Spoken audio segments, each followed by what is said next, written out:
Best speaker ಆಗಿ orator ಆಗಿ ಆ ಕಮಿಟಿಯಲ್ಲಿ ಇದ್ರೂ ಕೂಡ ನನ್ನ ಭಾಷೆಯ ಪರಿಣಿತಿಯನ್ನು ತಿಳ್ಕೊಂಡು ಆ ಕಮಿಟಿನಲ್ಲಿ ನೇಮಕ ಮಾಡಿದ್ರೂ ಕೂಡ ನನ್ನ ಭಾಷೆಯನ್ನು ಕೂಡ ಬೇರೆಯವರು ಅರ್ಥ ಮಾಡ್ಕೊಳಕ್ಕಾಗ್ತಾ ಇಲ್ಲ ಅಂದರೆ ಸೊ ಅಲ್ಲಿ ಒಂದು ಕರೆಕ್ಟ್ ಇಂಗ್ಲಿಷ್ ಅನ್ನೋದು ಎಲ್ಲಿಯೂ ಕೂಡ ಎಕ್ಸಿಸ್ಟ್ ಇಲ್ಲ. Okay, follow words syllable by syllable. Okay, they can't follow it. If I were to speak to you as carelessly as I speak to my wife at home, this record would be useless. And if I were to speak to my wife at home as carefully as I am speaking to you, she would think that I was going mad. Isn't it? So ಹೆಂಡತಿ ಜೊತೆ ಮನೆಯಲ್ಲಿ ಮಾತಾಡೋ ರೀತಿಯ GB Shah ಏನಾದರೂ gram ಫೋನಲ್ಲಿ ಮಾತಾಡಿದ್ರೆ definitely his audience would think he has gone mad, and they don't understand. ಹೇ ಬಾರೆ, ಹೇ ಹೋಗೆ, ಹೇ ತಿಂಡಿ ತಂದ್ಕೊಡೆ, ಹೇ ಮಾತಾಡೋಣ ಕೂತ್ಕೊಳ್ಳೆ, ಈ ರೀತಿ ಆರ್ಡಿನರಿ ಲ್ಯಾಂಗ್ವೇಜಲ್ಲಿ ಮಾತಾಡಿದ್ರೆ ಆಡಿಯನ್ಸ್ಗೆ ಅದು ಬೇರೆ ರೀತಿಯಲ್ಲಿ ಅರ್ಥ ಆಗುತ್ತೆ. ಅದೇ ರೀತಿಯಾಗಿ ಮನೆಯಲ್ಲಿ ಹೆಂಡತಿ ಜೊತೆ ಬನ್ನಿ ಕುಳಿತುಕೊಳ್ಳಿ ಮಾತನಾಡಿ, ನಾನು ಇವತ್ತು ಮಾತನಾಡುತ್ತಿರುವ ವಿಷಯ ಏನೆಂದರೆ ಹೇಗೆ ಚಿತ್ರಾನ್ನವನ್ನು ತಯಾರು ಮಾಡುವುದು. ಹೀಗೆ ಹೆಂಡತಿ ಜೊತೆ ಮಾತಾಡಿದ್ರೆ ಡೆಫಿನೆಟ್ಲಿ ಹೆಂಡತಿ ತಿಳ್ಕೊಳ್ತಾಳೆ ನನ್ನ ಗಂಡ ಹುಚ್ಚಾಗ್ಬಿಟ್ಟಿದ್ದಾನೆ ಅಂತ. ಹಾಗಾಗಿ ಭಾಷೆ ಯಾವಾಗಲೂ ಕೂಡ ಅದರ ರೀಜನ್ ತಕ್ಕ ಹಾಗೆ, ಜಿಯೋಗ್ರಫಿಕಲ್ ಏರಿಯಾದ ತಕ್ಕ ಹಾಗೆ ಅದು ಬದಲಾಗುತ್ತೆ. ಬೇರೆ ಬೇರೆ ಜನರು ಬೇರೆ ಬೇರೆ ರೀತಿಯಾಗಿ ಮಾತಾಡೋದು ಆಕ್ಸೆಪ್ಟೆಬಲ್ ಅಂತ ಅವರು ಹೇಳ್ತಾ ಇದ್ದಾರೆ. Next 4th point, as a public speaker I have to take care that every word I say is heard distinctly at the far end of large halls containing thousands of people. Because ನಾನು ಬೇರೆ ಬೇರೆ ರೀತಿಯಾಗಿ ಪದಗಳನ್ನು use ಮಾಡ್ತಾ ಹೋದರೆ ಬೇರೆ ಬೇರೆ ಜನರನ್ನು ನಾನು ತಲುಪಬಹುದು. ಅವನು ಒರೇಟರ್ ಆಗಿರೋದ್ರಿಂದ ಒಂದು ಹಾಲಲ್ಲಿ ನೋಡಿ, ಅವನೊಬ್ಬ ಗಂಡನಾಗಿ ಹೇಳ್ತಾ ಇದ್ದಾನೆ, ಒಬ್ಬ ಗ್ರಾಮಫೋನಲ್ಲಿ ಮಾತಾಡ್ತಿರುವಂಥ ವ್ಯಕ್ತಿಯಾಗಿ ಮಾತಾಡ್ತಾ ಇದ್ದಾನೆ, ಒಬ್ಬ ಸ್ಪೀಕರ್ ಆಗಿ ಒರೇಟರ್ ಆಗಿ ಹೇಳ್ತಾ ಇದ್ದಾನೆ, ಒಬ್ಬ ಪ್ಲೇ ರೈಟರ್ ಆಗಿ ಹೇಳ್ತಾ ಇದ್ದಾನೆ, ಒಬ್ಬ ಪೋಯೆಟ್ರಿ ಬರೆಯೋನ್ ಬಗ್ಗೆ ಹೇಳ್ತಾ ಇದ್ದಾನೆ. ಅಂದರೆ ಎಲ್ಲರ ಭಾಷೆಯೂ ಕೂಡ ಒಂದೇ ರೀತಿಯಾಗಿ ಇರೋಕೆ ಸಾಧ್ಯ ಇಲ್ಲ ಅನ್ನೋದೇ ಮೇನ್ ಪಾಯಿಂಟ್. ಅಂದರೆ ಇಲ್ಲಿ ಒಬ್ಬ ಸ್ಪೀಕರ್ ಆಗಿ how must be careful, he should use distinct at for end of large halls. ಅಂದರೆ ಆ ಥೌಸಂಡ್ಸ್ ಪೀಪಲ್ಗೂ ತಲುಪಬೇಕು ಅಂತಂದರೆ, ಫಾರ್ ಎಕ್ಸಾಂಪಲ್ ಈಗ ಮಂಡೇ ಅಂತ ಹೇಳಿದ್ರೆ ಇಂಗ್ಲೀಷಲ್ಲಿ ಮಂಡೇ ಅಂದರೆ ಸೋಮವಾರ, ಮಂಡೇ ಅಂತ ಹೇಳಿದ್ರೆ ತಲೆ ಅಂತ ಅರ್ಥ ಆಯಿತಾ. ಮಂಡೇ ಅಂತ ಅಂದರೆ ಇನ್ನೊಂದು ಅರ್ಥ. ಹೀಗೆ ಒಂದು ಪದ ಬೇರೆ ಬೇರೆ ಭಾಷೆ, ಬೇರೆ ಬೇರೆ ರೀಜನ್ ಅವರಿಗೆ ಬೇರೆ ಬೇರೆ ರೀತಿಯಾಗಿ ಅರ್ಥ ಆಗುತ್ತೆ ಅಂತ ಹೇಳಿದ್ರೆ he has to use thousands different words to make understand all the 1000 people in that hall. Okay, ಹಾಗಾಗಿ ಅವನು ಡಿಸ್ಟಿಂಕ್ಟ್ ಆಗಿ ಪದಗಳನ್ನು ಬಳಕೆ ಮಾಡಬೇಕಾಗತ್ತೆ. But at some when I have to consider only my wife sitting within 6 feet of me at breakfast, I take so little pains with my speech that very often instead of giving me the expected answer, she says, don't mumble and don't turn your head away when you speak. I can't hear a word you are saying. That is true. When we are talking to somebody else, we should sit face to face ಅಲ್ವಾ. ಬೇರೆ ಕಡೆ ತಿರ್ಕೊಂಡು ಮಾತಾಡ್ತಾ ಇದ್ದೀವಿ ಅಂದರೆ ಅವ್ರಿಗೆ ಕೇಳಿಸೋದೇ ಇಲ್ಲ. ಅದೇನು ಗೊಣಗ್ತಾ ಇದೆಯಾ, ಜೋರಾಗಿ ಮಾತಾಡು ಅಂತ ಕೂಡ ಹೇಳ್ತಾರೆ. isn't it? ಹಾಗಾಗಿ but I need not to use distinct words there. So I can use very simple words with my wife ಅಲ್ವಾ. ಒಂದು ಭಾಷಣ ಮಾಡಬೇಕಾದ್ರೆ ಯೂಸ್ ಮಾಡುವಂಥ ಭಾಷೆಯೇ ಬೇರೆ, ಹೆಂಡತಿ ಜೊತೆ ಮಾತಾಡ್ತಿರ್ಬೇಕಾದ್ರೆ ಯೂಸ್ ಮಾಡುವಂಥ ಭಾಷೆಯೇ ಬೇರೆ. And in return when she is talking to him, she is also little careless. Sometimes I have to say what 2 or 3 times during our meal, because while eating we speak, we don't understand such words, some of the words, so we repeat it, and she suspects me of growing deafer and deafer because ಅಂತ ಕೇಳ್ತಾ ಇದ್ರೆ we feel it like that, right? ಕೇಳಿಸ್ತಾ ಇಲ್ಲ ಅಂತ ಅದರ ಅರ್ಥ. ಏನು ಕ್ಯೂಡ ನಿನಗೆ ಅಂತ ಕೇಳ್ತೀವಿ. Though she does not say so because are you deaf or, ಅಥವಾ ಅವಳ ಎಕ್ಸ್ಪ್ರೆಷನ್ ಮೂಲಕನೇ ಅವನಿಗೆ ಗೊತ್ತಾಗ್ಬಿಡುತ್ತೆ ಅವಳು ಹಿಂಗೆ ಯೋಚನೆ ಮಾಡ್ತಿದ್ದಾಳೆ ಅಂತ. So as I am now over 70 it might be true.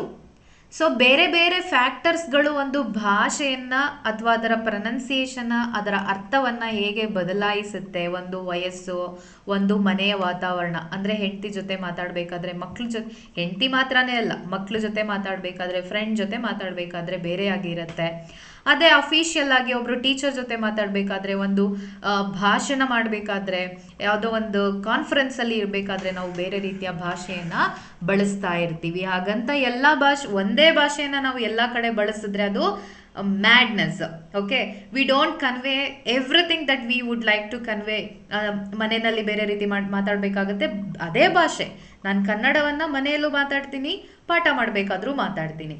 So ಆದರೆ ಬಳಕೆ ಬೇರೆಯಾಗಿರುತ್ತೆ, ಅದರ ಪ್ರೊನೌನ್ಸಿಯೇಷನ್ ಬೇರೆಯಾಗಿರುತ್ತೆ ಅನ್ನೋ ಪಾಯಿಂಟನ್ನು ಇಲ್ಲಿ ಅವರು ಪ್ರೂವ್ ಮಾಡ್ತಾ ಇದ್ದಾರೆ. No doubt I ought to speak to my wife as carelessly as I should speak to a queen, and she to me as carelessly as she would speak to a king. We ought to but we don't. Don't, by the way, is short for do not. See, don't ಅಂತ ಹೇಳಿದ ತಕ್ಷಣ it is understood, but we can write in this way also and this way also. So ಒಂದು ಕೇವಲ ಒಂದು don't ಅನ್ನೋ word ಮೂಲಕ ಅವರು ಡಿಫ್ರೆನ್ಸನ್ನು ತೋರಿಸ್ತಾ ಇದ್ದಾರೆ. ಅಂದರೆ ನಾವು ಈ ರೀತಿಯಾಗೂ ಹೇಳ್ಬೋದು, ಈ ರೀತಿಯಾಗೂ ಹೇಳ್ಬೋದು ಅನ್ನೋದರ ಅದರ ಅರ್ಥ. Okay, so no doubt I ought to speak to my wife as carelessly as I speak to a queen. So ಯಾವ ರೀತಿಯಾಗಿ ಒಬ್ಳು ರಾಣಿ ಜೊತೆಯಾಗಿ ನಾನು ಮಾತಾಡ್ತೀನೋ ಕೇರ್ಲೆಸ್ ಆಗಿ, ಆ ರೀತಿ ನಾನು ನನ್ನ ಹೆಂಡತಿ ಜೊತೆ ಕೇರ್ಲೆಸ್ ಆಗಿ ಮಾತಾಡಬೇಕಾಗತ್ತೆ. ಅಂದರೆ ಡಿಫ್ರೆನ್ಸನ್ನು ತೋರಿಸ್ತಾ ಇದ್ದಾರೆ. ಅಲ್ಲಿ ಬೇರೆ ರೀತಿ ಕೇರ್ಲೆಸ್ ಇರಬೇಕು, ಇಲ್ಲಿ ಬೇರೆ ರೀತಿ ಕೇರ್ಲೆಸ್ ಇರಬೇಕು. ಕೇರ್ಲೆಸ್ ಡಸಂಟ್ ಮೀನ್ ಕ್ವೀನ್ಗೆ ಹೋಗ್ಬಿಟ್ಟು ಹೋಗು ಬಾ ಅಂತ ಹೇಳಲಿಕ್ಕಾಗಲ್ಲ. ಓಕೆ, ಸೊ ಮನೇಲಿ ಮಾತಾಡೋ ರೀತಿ ಕ್ವೀನ್ ಜೊತೆ ಮಾತಾಡೋಕ್ಕಾಗಲ್ಲ, ಕ್ವೀನ್ ಜೊತೆ ಮಾತಾಡೋ ರೀತಿ ಮನೆಯಲ್ಲಿ ಮಾತಾಡೋಕ್ಕಾಗಲ್ಲ ಅನ್ನೋದು ಅದರ ಅರ್ಥ. Okay, we all have company manners and home manners. See, this is very important. Company manners and home manners. If you were to call on a strange family and to listen through the keyhole, not that I would suggest for a moment that you are capable of doing such a very unladylike or ungentleman-like thing, but still, ಅಂದರೆ ಯಾರ್ದೋ ಮನೆಗೆ ಹೋಗ್ಬಿಟ್ಟು ಹಿಣಕ್ ನೋಡೋದ್ರ ಬಗ್ಗೆ ಮಾತಾಡ್ತಾ ಇದ್ದಾರೆ. ಹಾಗಂತ ನೀವು ಮಾಡಬೇಕು ಅಥವಾ ಮಾಡ್ತಾ ಇದ್ದೀರಾ ಅಂತ ಅಲ್ಲ, but still if in your enthusiasm for studying languages you could bring yourself to do it just for a few seconds. ಅಂದರೆ ವ್ಯತ್ಯಾಸಗಳನ್ನು ನೀವು ಒಬ್ಬ ಲಿಂಗ್ವಿಸ್ಟ್ ಆಗಿ, ಒಬ್ಬ ಲ್ಯಾಂಗ್ವೇಜ್ ಸ್ಟಡಿ ಮಾಡೋರಾಗಿ, ಏನು ನಿಮಗೆ ಕ್ಯೂರಿಯಾಸಿಟಿ ಇದ್ದರೆ ನೀವು ಒಂದೆರಡು ಕ್ಷಣ ನೀವು ಅದನ್ನು ಅಬ್ಸರ್ವ್ ಮಾಡ್ಬೋದು. ಯಾವುದೋ ಸ್ಟ್ರೇಂಜ್ ಫ್ಯಾಮಿಲಿಗೆ ಹೋಗ್ಬಿಟ್ಟು ಹಿಡಕ್ಕೆ ನೋಡೋದು ಅಷ್ಟೇ, ಅವ್ರು ಮಾತಾಡೋ ಶೈಲಿಯನ್ನು ಅಬ್ಸರ್ವ್ ಮಾಡೋದು. A few seconds to hear how a family speak to one another when there is nobody else listening to them. Right? They speak in a different way.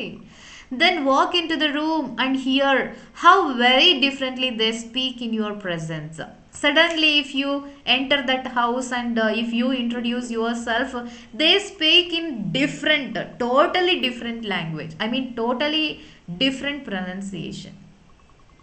For example, ಮಗ ಇರ್ತಾನೆ ಮನೆ ಒಳಗಡೆ, ಮಗನ ಜೊತೆ ಅಪ್ಪ ಮಾತಾಡ್ತಿರ್ತಾನೆ ಅಂದರೆ, ಹೇ ಬಾರೋ ಇಲ್ಲಿ ಕುತ್ಕೊಳ್ಳೋ, ಇಲ್ಲಿ ನನ್ನ ಪಕ್ಕ ಬಾರೋ, ಮೂವಿ ನೋಡೋಣ, ಎಷ್ಟು ಚೆನ್ನಾಗಿದೆ ಅಲ್ವಾ, ಅಮ್ಮ ಸಾಕಾತಾಗಿ ಮಾಡಿದ್ದಾರೆ ಇವತ್ತಿನ ಅಡುಗೆ, ಚೆನ್ನಾಗಿ ಬಾರಿಸ್ಬಿಡೋಣ, ಈ ರೀತಿ ಮಾತಾಡ್ತಿರ್ತಾರೆ. ಸಡನ್ನಾಗಿ ನಾನೇನಾದರೂ ಮನೆಗೆ ಎಂಟರ್ ಕೊಟ್ಟು, hello sir, I am your neighbour, newly comer, my name is so and so, may I talk to you ಅಂತ ನಾನು ಫಾರ್ಮಲ್ ಆಗಿ ಇಂಟ್ರೊಡ್ಯೂಸ್ ಮಾಡಿಕೊಂಡಾಗ ಅವ್ರು ಹೇಳ್ತಾರೆ, ಹಾಂ ಬನ್ನಿ ಕೂತ್ಕೊಳ್ಳಿ, ಟೀ ತಗೊಳ್ತೀರಾ, ಕಾಫಿ ತಗೊಳ್ತೀರಾ, ಹಾಗಾದರೆ ಇಲ್ಲಿ ಬಂದಿದ್ದು ವಿಶೇಷ, ಈ ರೀತಿ ಫಾರ್ಮಲ್ ಆಗಿ ಮಾತಾಡೋಕ್ಕೆ ಸ್ಟಾರ್ಟ್ ಮಾಡ್ತಾರೆ. Isn't it? ಇಬ್ಬರು ಮಾತಾಡ್ತಿರೋದು ಕನ್ನಡನೇ, ಆದರೆ ಬಳಸುತ್ತಿರುವ ರೀತಿ ಬೇರೆ. Okay, so if you listen like that you can identify that the change would surprise you, like I surprised myself. Even when our home manners are as good as our company manners. And of course, they ought to be. ಅಂದರೆ ಮನೆಯಲ್ಲಿಯೂ ಕೂಡ ನಾವು ಬೇರೆಯವ್ರ ಜೊತೆ ಮಾತಾಡ್ತಿರೋ ರೀತಿ ಬೇರೆ, ಮನೆಯವರ ಜೊತೆ ಮಾತಾಡ್ತಿರೋ ರೀತಿ ಬೇರೆ ಅನ್ನೋದು ಅದರ ಅರ್ಥ. Even at home, we talk in such a way with all the respects and different pronunciation with different people. That is what he meant for. And of course, they ought to be much better. They are always different. And the difference is greater in speech than in anything else. So difference even in speech, it takes in a different way altogether. 7th point. Suppose I forget to wind my watch and it stops. ಅಂದರೆ ಕರೆಕ್ಟಾಗಿ key ಕೊಡೋದು ಅಂತೀವಲ್ಲ, ಅದನ್ನು ಮರ್ತೋದ್ರೆ ಅದು ನಿಂತೋಗ್ಬಿಡುತ್ತೆ. It stops. I have to ask somebody to tell me the time. If I ask a stranger, I say, what o'clock is it? Means 10 o'clock, 2 o'clock, like that. What o'clock is it? The stranger hears every syllable distinctly. But if I ask my wife, all she hears is clocked.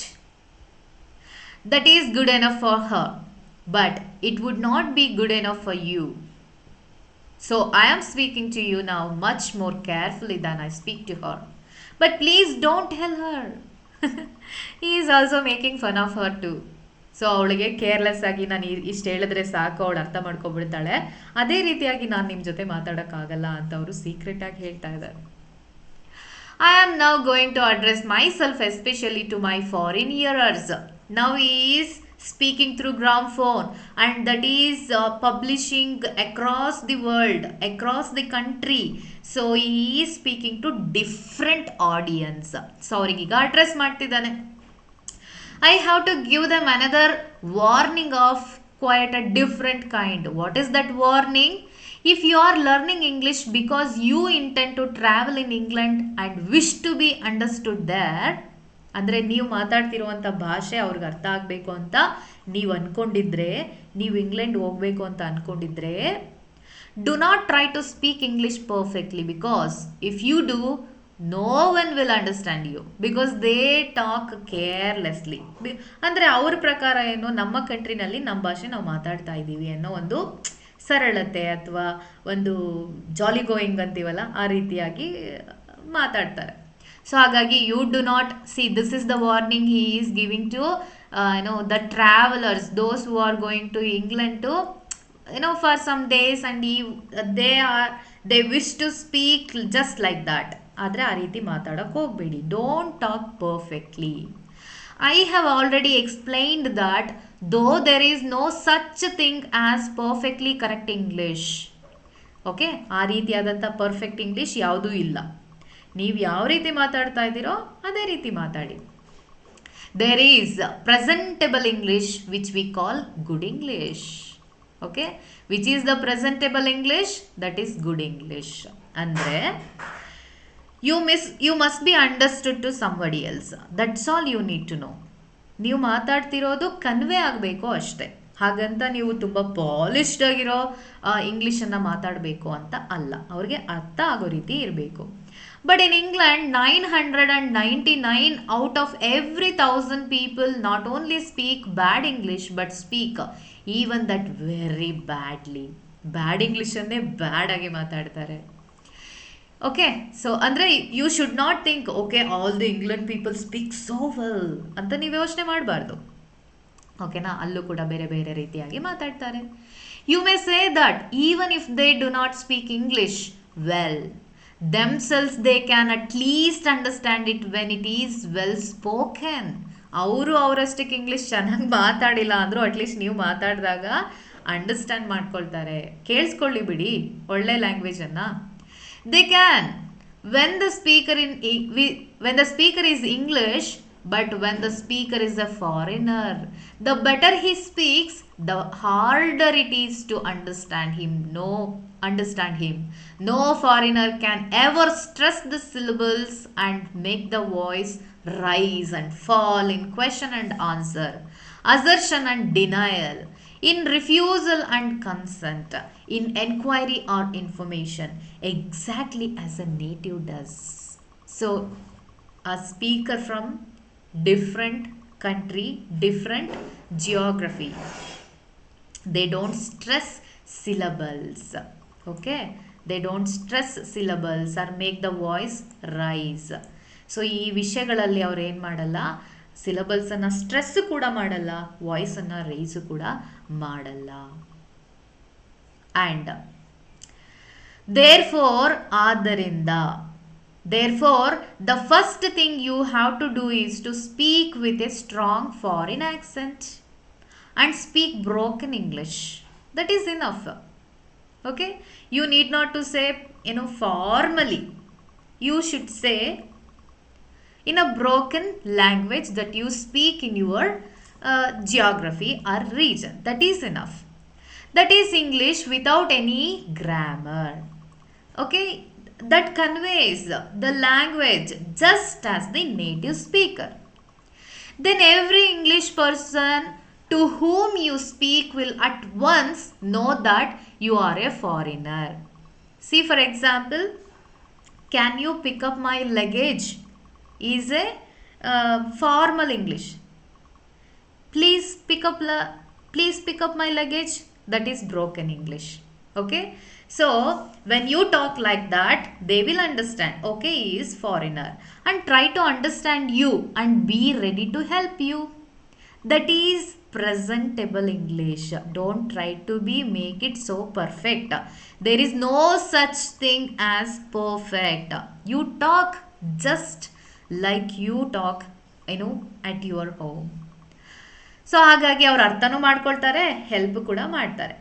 He will not expect you to be polite and to use elaborate grammatical phrases. For example, can you please pick up my luggage ಅನ್ನೋದು ಒಂದು formal grammatical question. ನೀವು ಅದನ್ನೇ please pick up my luggage ಅಂತ ಹೇಳಿದ್ರೆ ಸಾಕು, they will understand, and they will understand that he or she doesn't know our language or he is foreigner, so that they will they will advance themselves or they will come voluntarily to help us. He will be interested in you for that. Okay, that is what important. You keep yourself as you are because you are a foreigner, and pleased by his cleverness in making out your meaning and being able to tell you what you want to know. If you say, will you have the goodness, sir,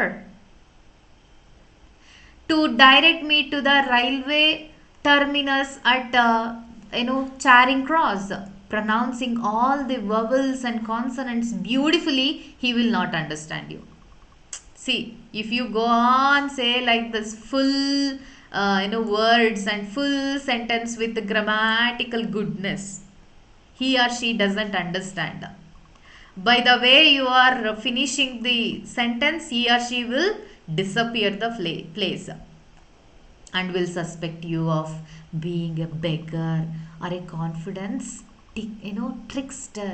Oh, he is making some tricks on me, so let me escape from this place. Like that they start to like even for example in our place, ಯಾವುದೋ ಒಂದು bus ಸ್ಟ್ಯಾಂಡಲ್ಲಿ ನಿಂತ್ಕೊಂಡಿರ್ತೀರಾ ಅಥವಾ ಯಾವುದೋ ಒಂದು railway ಸ್ಟೇಷನಲ್ಲಿ ನಿಂತ್ಕೊಂಡಿರ್ತೀರಾ, ಯಾರೋ ಬಂದ್ಬಿಟ್ಟು ನಿಮ್ಮ ಜೊತೆ ತುಂಬ ಪೊಲೈಟಾಗಿ ಮಾತಾಡಿದ್ರೆ ನಿಮ್ಗೇನು ಅನಿಸುತ್ತೆ? ಓ, ಯಾರು ಇವರು ನನ್ನ ಸುತ್ತ ನಿಂತ್ಕೊಂಡು ಏನೋ ಸ್ಕೆಚ್ ಆಗ್ತಾ ಇದ್ದಾರೆ, ಐ ಶುಡ್ ಬಿ ಕೇರ್ಫುಲ್ ಅಂತ ಯೋಚನೆ ಮಾಡ್ತೀರಾ.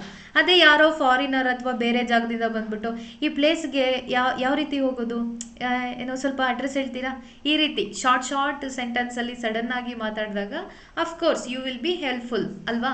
ಹಾಗಾಗಿ don't be so polite, don't be so perfect in your language ಅನ್ನೋದು ಇವರ advice. Okay, according to G B Shaw. But if you shout please Charing Cross which way means short ಕಟ್ಟಾಗಿ ಹೇಳೋದು, you will have no difficulty and by conveying the information is also not such difficult. half a dozen people will immediately overwhelm you with directions. ಅಯ್ಯೋ, ಒಬ್ಬರೇನೋ 10 ಜನ ಬಂದ್ಬಿಟ್ಟು ನಿಮಗೆ address ಹೇಳೋಕ್ಕೆ start ಮಾಡಿಬಿಡ್ತಾರೆ. ನೋಡಿ, ಈ ಕಡೆ ರೋಡ್ ತಗೊಂಡು ರೈಟ್ ಹೋಗಿ ಲೆಫ್ಟ್ ಹೋಗಿ ಅಲ್ಲಿ ಹೋದ್ರೆ ನಿಮಗೆ ಈ ಕ್ರಾಸ್ ಸಿಗುತ್ತೆ, ಹಾಗೆ ಎಲ್ಲರೂ ಹೇಳಕ್ಕೆ ಸ್ಟಾರ್ಟ್ ಮಾಡಿಬಿಡ್ತಾರೆ. Even in private intercourse with the cultivated people, you must not speak too well. ಅಂದರೆ ಪ್ರೈವೇಟ್ ಆಗಿ ಕಾನ್ಫಿಡೆನ್ಷಿಯಲ್ ಆಗಿ ಅಥವಾ ಯಾರೋ ಅಫಿಷಿಯಲ್ಸ್ ಜೊತೆ ಮಾತಾಡಬೇಕಾದ್ರೂ ಕೂಡ don't speak so well. Apply this to your attempts to learn foreign languages and never try to speak them too well. Okay, so just understand there is no perfect English. Don't underestimate yourself. Don't hesitate to talk. Okay, ಅಯ್ಯೋ ನಂಗೆ English ಬರಲ್ಲ, ನಂಗೆ ಮಾತಾಡೋಕ್ಕಾಗಲ್ಲ, ನಂಗೆ grammar ತಪ್ಪಾಗುತ್ತೆ. Don't think like that. Just speak as you know. Definitely language will come to you and you speak, just like anybody does. ಯಾವ ರೀತಿ ಅವ್ರು ಮಾತಾಡ್ತಾರೋ ಅದೇ ರೀತಿ ನೀವು ಫ್ಲೂಯೆಂಟ್ ಆಗಿ ಮಾತಾಡ್ಬೋದು. Don't mind about the grammar at all. And do not be afraid to travel. ಭಾಷೆ ಬರಲ್ಲ ಅನ್ನೋ ಒಂದೇ ಕಾರಣಕ್ಕೆ don't stop yourself from travelling. You will be surprised to find how little you need to know or how badly you may pronounce. So you must know a little, that's all. Even among English people, to speak too well is a pedantic affectation. So ಅವರು ಕೂಡ ಅಷ್ಟು perfect ಲ್ಯಾಂಗ್ವೇಜನ್ನು expect ಮಾಡಲ್ಲ. Because if somebody talks in perfect English, they are look at them in suspicion, ಅನುಮಾನದಿಂದ ನೋಡ್ತಾರೆ. In a foreigner it is something worse than an affectation.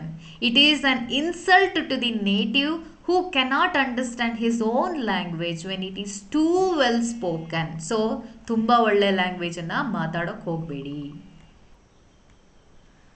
And that is all I can tell you. The record will hold no more.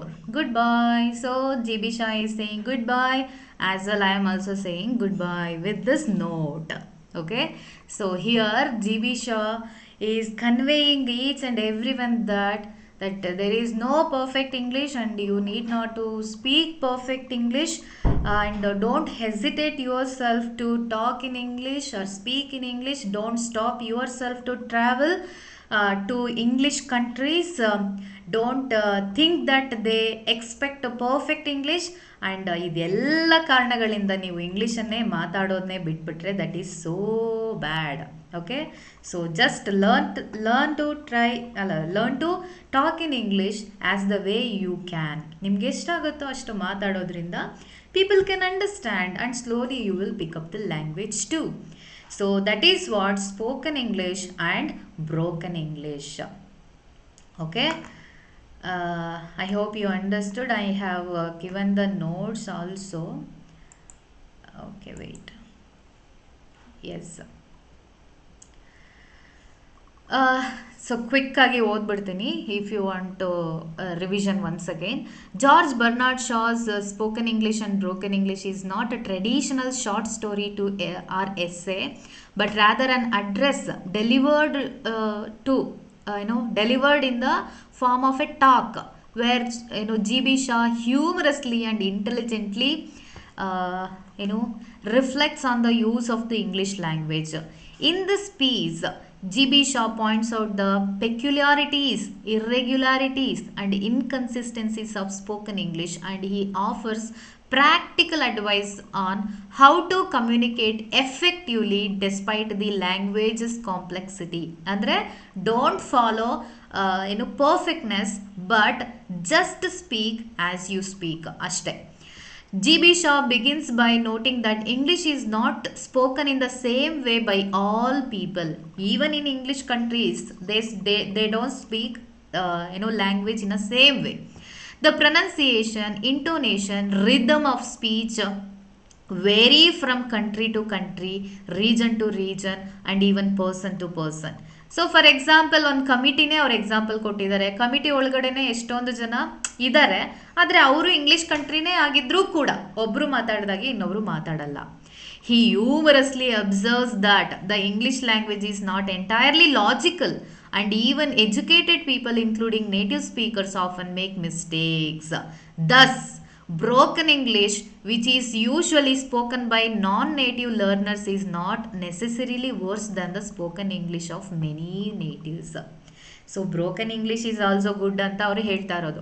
This remark gently criticises the arrogance of native speakers who mock others while also encouraging learners that intelligibility matters more than rigid correctness. So ಇಲ್ಲಿ G B Shah ಹೇಳ್ತಿರೋದೇನಪ್ಪ ಅಂತಂದರೆ native speakers ಯಾವಾಗಲೂ ಕೂಡ ಏನೋ ಬೇರೆ colonial countries ಅವ್ರಿಗೆ English ಮಾತಾಡೋಕ್ಕೆ ಬರಲ್ಲ ಹಾಗೆ ಹೀಗೆ ಅಂತ ಆಡ್ಕೋತಾರಲ್ವಾ, ಆ್ಯಕ್ಚುಲಿ ಅವ್ರ ಇಂಗ್ಲೀಷನ್ನೇ ತುಂಬ ಬ್ಯಾಡ್. ನಾವೇನು ಮಾತಾಡ್ತೀವಲ್ವಾ ದಟ್ ಈಸ್ ಗುಡ್ ಇಂಗ್ಲೀಷ್. ನಾವು ಹೇಗೆ ಪ್ರೆಸೆಂಟ್ ಮಾಡ್ತೀವಿ ಅನ್ನೋದು intelligibility matters, not rigid correctness. So grammar ಮುಖ್ಯ ಅಲ್ವೇ ಅಲ್ಲ, ನಾವು ಹೇಗೆ ಮಾತಾಡಿ ಬೇರೆಯವ್ರಿಗೆ ಅರ್ಥ ಮಾಡಿಸ್ತೀವಿ ಅನ್ನೋದು ಮಾತ್ರ ಮುಖ್ಯ ಅಂತ ಯಾರು ಹೇಳ್ತಾ ಇದ್ದಾರೆ? ಜಿ ಬಿ ಶಾ ಹೇಳ್ತಾ ಇದ್ದಾರೆ. And he then moves on to highlight the wide gap between written and spoken English also. The spelling system is irregular and often misleading, while the spoken from constantly changes with fashion, geography, social class. G.B. Shaw points out that even among the English themselves, there is no single correct way to pronounce words. By giving words do not and don't, ಅದರಲ್ಲೂ ಕೂಡ spellings ಬೇರೆ ಬೇರೆ ಇರುತ್ತಲ್ವಾ, ಅದ್ರದ್ದು ಇಂಪರ್ಫೆಕ್ಷನನ್ನು ಹೇಳೋದ್ರ ಮೂಲಕ ಅವರು ನಮಗೆ ವ್ಯತ್ಯಾಸಗಳನ್ನು ತಿಳಿಸ್ತಾ ಇದ್ದಾರೆ. ನಮಗೆ ಜಸ್ಟ್ ಅಲ್ಲಿ ಡೋಂಟ್ ಮತ್ತು ಡು ನಾಟ್ ಮಾತ್ರ ಕಾಣಿಸ್ತಿರ್ಬೋದು, but it makes big difference ಅನ್ನೋದು ಅದರ ಅರ್ಥ. For example, the accents of Londoners, Irishmen, Scots different significantly, yet all are accepted as English. ಅವರೆಲ್ಲರೂ ಕೂಡ ಇಂಗ್ಲೀಷ್ ಅಂತ ತಮಗೆ ತಾವು ಒಟ್ಟಾಗಿ ಸೇರಿಕೊಂಡ್ರೂ ಕೂಡ ಅವ್ರ ಪ್ರೊನೌನ್ಸಿಯೇಷನ್, ಭಾಷೆ ಬಳಕೆ ಎಲ್ಲವೂ ಕೂಡ ಬೇರೆ ಆಗಿರುತ್ತೆ. This reveals that the language resists and rigid standardisation, making it confusing to learners and even to native speakers. So ಈ ಎಲ್ಲ ಡ್ರಾಬ್ಯಾಕ್ಸ್ಗಳನ್ನು ಹೇಳ್ತಾ ಜಿ ಬಿ ಶಾ ಅವರು ಇಂಗ್ಲೀಷ್ ಭಾಷೆಯನ್ನು ಯಾರೆಲ್ಲ ಕಲಿಯೋಕ್ಕೆ ಇಚ್ಛಿಸ್ತಾರೋ ಅವ್ರಿಗೆ ಎನ್ಕರೇಜ್ ಮಾಡ್ತಾ ಇದ್ದಾರೆ. ಸೊ ಅಲ್ಲೇನು ಪರ್ಫೆಕ್ಟ್ನೆಸ್ ಅಂತ ಇಲ್ಲ, ಗ್ರಾಮರನ್ನು ನೀವು ಪರ್ಫೆಕ್ಟಾಗಿ ಯೂಸ್ ಮಾಡಲೇಬೇಕು ಅಂತ ಏನಿಲ್ಲ, ನೀವು ಮಾತಾಡೋ ಹಾಗೆ ಕಾನ್ಫಿಡೆಂಟಾಗಿ ಮಾತಾಡಿ. So that is presentable. G B Shah emphasises clarity and simplicity, that's all. Okay, clarity and simplicity is important in communication. He argues that it is better to speak broken English that is clear and easily understood than to use highly polished. So ಒಂದು railway ಸ್ಟೇಷನಲ್ಲಿ address ಕೇಳೋದೇ ಒಂದು best example. ಅವರು ಹೇಳ್ತಾರಲ್ಲ, grammatically perfect English that may sound artificial and confuse ಲಿಸನರ್ಸ್ಗೆ ಅದೇನು ಮಾಡುತ್ತೆ? Confuse ಮಾಡುತ್ತೆ. In international communication, the aim should not be to impress the ornamented speech, but to make oneself understood. Okay? Don't speak, excellently to impress others. Just convey the message. That's all.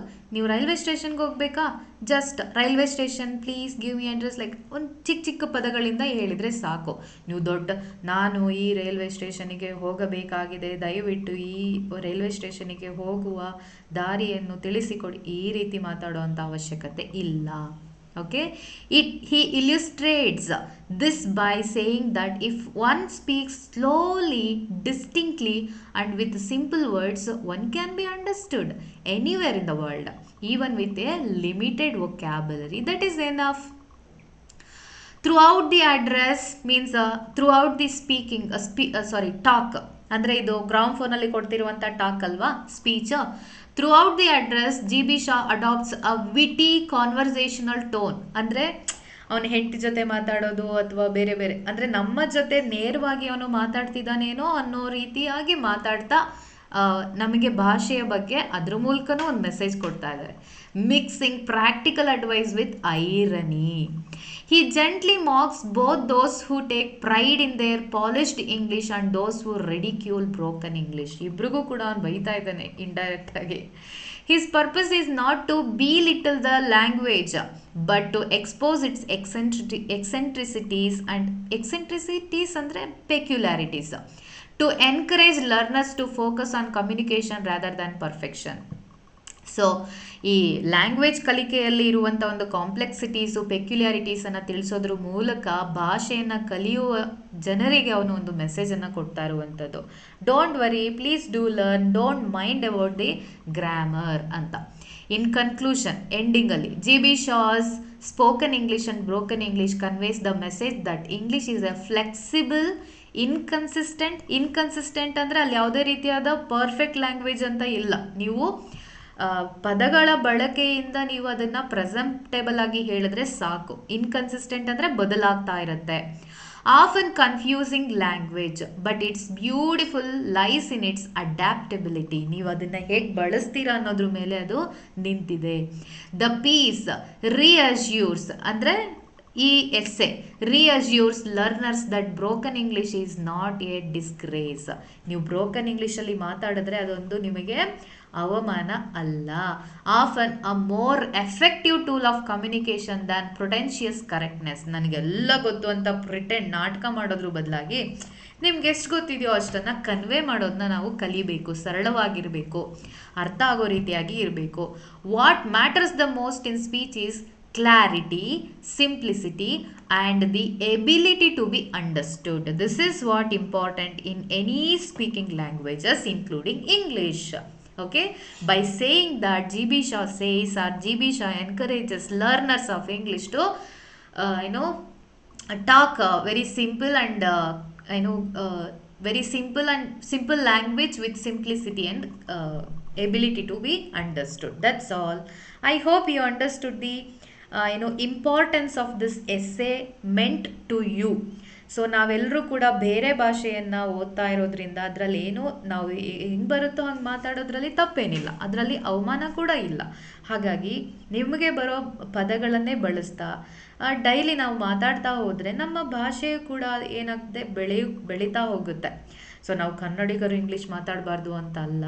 That is A communication that arranges a communication with the world. ಹಾಗಾಗಿ we need to understand, we need to learn the language, other languages too with our mother tongue ಅಂತ ಹೇಳ್ತಾ ನಾನು ಇವತ್ತಿನ ಕ್ಲಾಸನ್ನು ಮುಗಿಸ್ತಾ ಇದ್ದೀನಿ. Thank you so much.